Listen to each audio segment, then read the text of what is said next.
بسم اللہ الرحمن الرحیم۔ السلام علیکم۔ اللہ رب العزت نے اپنے محبوب کی امت کو کچھ ایسی راتیں عطا کی ہیں جو اللہ کی رحمتوں، برکتوں اور عنایتوں کی نوید سعید لے کر آتی ہیں۔ شیخ سعدی رحمۃ اللہ علیہ نے کیا خوب کہا تھا کہ رحمت حق بہانے میں جوید، یعنی اللہ رب العزت کی رحمت اپنے بندوں کی بخشش کے بہانے تلاش کرتی ہے۔ سبحان اللہ۔ یہ عظیم اور بابرکت راتیں اللہ کی رحمتوں کے حصول کے بہانے ہی تو ہیں۔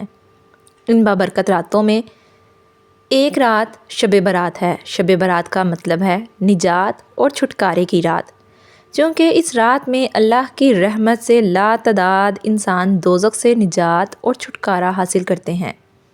اس لیے اس رات کو شب برات کہا جاتا ہے۔ شب قدر کے بعد یہ رات تمام راتوں سے زیادہ بابرکت رات ہے۔ امام غزالی مکاشفۃ القلوب میں فرماتے ہیں کہ جس طرح مسلمانوں کے لیے 2 عیدیں ہیں، اسی طرح فرشتوں کے لیے بھی 2 عیدیں کی راتیں ہیں، جن میں سے ایک شب برات ہے اور دوسری شب قدر ہے۔ بہت سی احادیث مبارکہ سے اس بابرکت رات کی عظمت و فضیلت واضح ہوتی ہے۔ تقریباً 10 صحابہ کرام سے شب برات کے حوالے سے احادیث مروی ہیں۔ حضرت علی المرتضیٰ رضی اللہ عنہ سے مروی ہے کہ نبی کریم صلی اللہ علیہ وآلہ وسلم نے ارشاد فرمایا، جب شعبان کی 15ویں رات آئے تو اس رات میں قیام کیا کرو اور دن کو روزہ رکھا کرو۔ بے شک اللہ تعالیٰ اس رات میں غروب آفتاب سے لے کر طلوع فجر تک آسمان دنیا پر اپنی شان کے لائق نزول فرماتا ہے اور فرماتا ہے کہ کوئی ہے بخشش طلب کرنے والا کہ اسے بخش دوں، ہے کوئی رزق کا طلبگار کہ اسے رزق دوں، ہے کوئی مصیبت زدہ کہ اسے آرام دوں، ہے کوئی ایسا اللہ تعالیٰ یہ اعلان طلوع فجر تک فرماتا رہتا ہے۔ سبحان اللہ۔ حضرت عائشہ رضی اللہ عنہا نے اس رات کے حوالے سے نبی کریم صلی اللہ علیہ وآلہ وسلم کے معمول کا ذکر بھی کیا ہے۔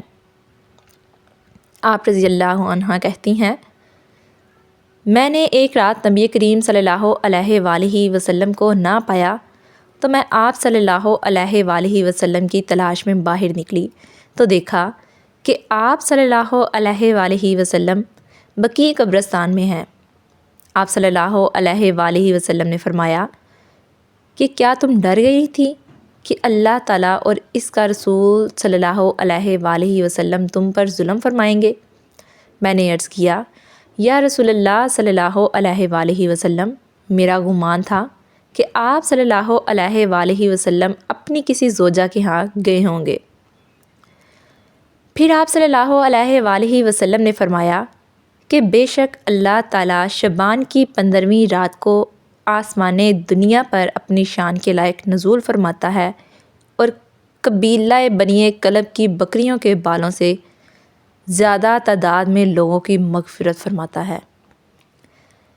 قبائل عرب میں قبیلہ بنی کلب سب سے زیادہ بکریاں پالنے والے کے حوالے سے مشہور تھا۔ اس مقام پر قبیلہ بنی کلب کی بکریوں کا ذکر یہ واضح کرنے کے لیے کیا گیا کہ جس طرح قبیلہ بنی کلب کی بکریوں کے بال گننا ناممکن ہے، اسی طرح اللہ تعالیٰ اتنے افراد کو جہنم سے آزاد فرماتا ہے جنہیں احاطہ شمار میں لانا ناممکن ہے۔ اسی طرح نبی کریم صلی اللہ علیہ وآلہ وسلم نے ایک مقام پر اس امر کا ذکر فرمایا کہ اس رات میں اللہ تعالیٰ کتنے لوگوں کو جہنم سے آزاد فرماتا ہے اور کون سے ایسے لوگ ہیں جو اس عظیم رات میں بھی اس کی رحمت سے محروم رہتے ہیں۔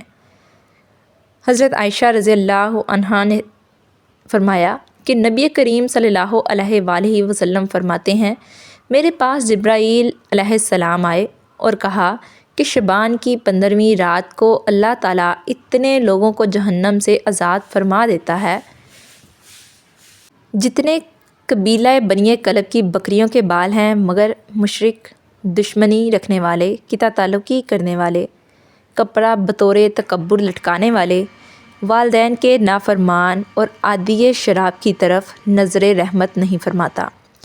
مندرجہ بالا احادیث میں مذکور محروم افراد کے علاوہ دیگر احادیث میں ایسے مزید افراد کا ذکر ملتا ہے جو اس بابرکت رات میں بھی اللہ کی رحمتوں سے محروم رہتے ہیں۔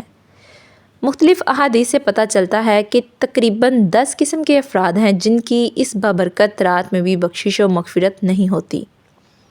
ان افراد میں مشرک، کینہ پرور، اپنے مسلمان بہن بھائیوں سے دشمنی رکھنے والا، عادی شراب، عادی زانی، کسی کو ناحق قتل کرنے والا، والدین کا نافرمان، قطع تعلقی کرنے والا، بطور تکبر کپڑا لٹکانے والا اور چغلی کرنے والا شامل ہیں۔ ان تمام احادیث سے اس رات کی عظمت و فضیلت عیاں ہے۔ اس طرح مختلف روایات سے یہ بھی بات معلوم ہوتی ہے کہ اس رات میں انسان کا نامہ اعمال تبدیل ہوتا ہے، جس کا مطلب یہ ہے کہ اللہ تعالیٰ فرشتوں کو ہر شخص کے پورے سال کے معاملات صحائف کی شکل میں دے دیتا ہے۔ یہاں یہ حقیقت واضح ہے کہ ہماری تقدیر میں سب کچھ پہلے ہی لکھا جا چکا ہے۔ اس رات میں صرف ایک سال کے امور نافذ کرنے کے لیے صحائف فرشتوں کے سپرد کیے جاتے ہیں۔ اس رات میں ہمیں کیا کرنا چاہیے کہ ہم بھی رحمت باری تعالیٰ کے مستحق قرار پائیں؟ وہ اعمال جنہیں سر انجام دے کر ہم اس رات کی رحمتوں اور برکتوں کو سمیٹ سکتے ہیں، وہ پیش خدمت ہیں۔ نمبر 1، سب سے پہلے اللہ تعالیٰ سے سچے دل سے توبہ کریں تاکہ ہمارا نام بھی اس رات میں جہنم سے آزاد ہونے والوں کی فہرست میں شامل ہو سکے۔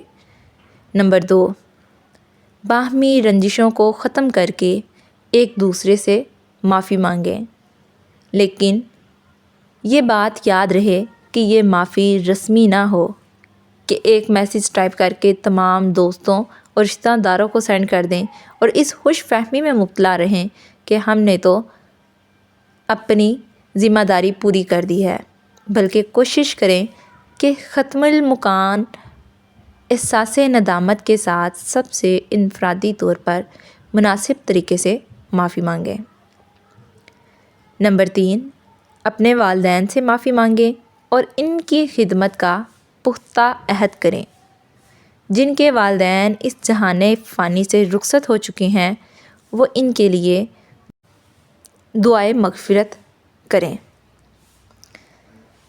نمبر 4، اس رات میں قبرستان جانا سنت نبوی صلی اللہ علیہ وآلہ وسلم ہے، اس لیے اگر ممکن ہو تو قبرستان جانے کا اہتمام کریں۔ نمبر 5، بقدر و وسعت ذکر و اذکار، درود شریف اور تلاوت قرآن کریم کا اہتمام کریں۔ 3 مرتبہ سورہ یاسین اور 7 مرتبہ سورہ دخان پڑھیں۔ نمبر 6، نوافل کی ادائیگی کا اہتمام بھی کریں۔ نمبر 7، قیام اللیل کی نیت سے کم از کم 8 نوافل ضرور ادا کریں، لیکن یہ بات بھی مد نظر رکھیں کہ اگر آپ کے ذمے قضا نمازیں ہیں تو ان کی ادائیگی نوافل سے زیادہ ضروری ہے، اس لیے اگر آپ کے ذمے قضا نمازیں ہیں تو وہ ادا کریں۔ نبی کریم صلی اللہ علیہ وآلہ وسلم کے فرمان مبارک پر عمل کرتے ہوئے 15 شعبان کا روزہ رکھیں۔ نمبر 8، پوری امت مسلمہ کے لیے دعا کریں۔ اگر ہم سچے دل سے مندرجہ بالا اعمال کریں گے تو اللہ تعالیٰ کی رحمت سے امید ہے کہ ہمارا نام بھی اس رات میں جہنم سے آزاد ہونے والوں میں شامل ہو جائے گا۔ امید کرتی ہوں آپ کو یہ درج ذیل تفصیلات سے بہت زیادہ فائدہ ملے گا۔ اگر آپ کو یہ ویڈیو اچھی لگی ہو، ویڈیو کو لائک، شیئر اور چینل کو سبسکرائب کرنا مت بھولیں۔ تو ملتے ہیں نیکسٹ ایسی ہی ویڈیو میں، تب تک کے لیے اللہ حافظ۔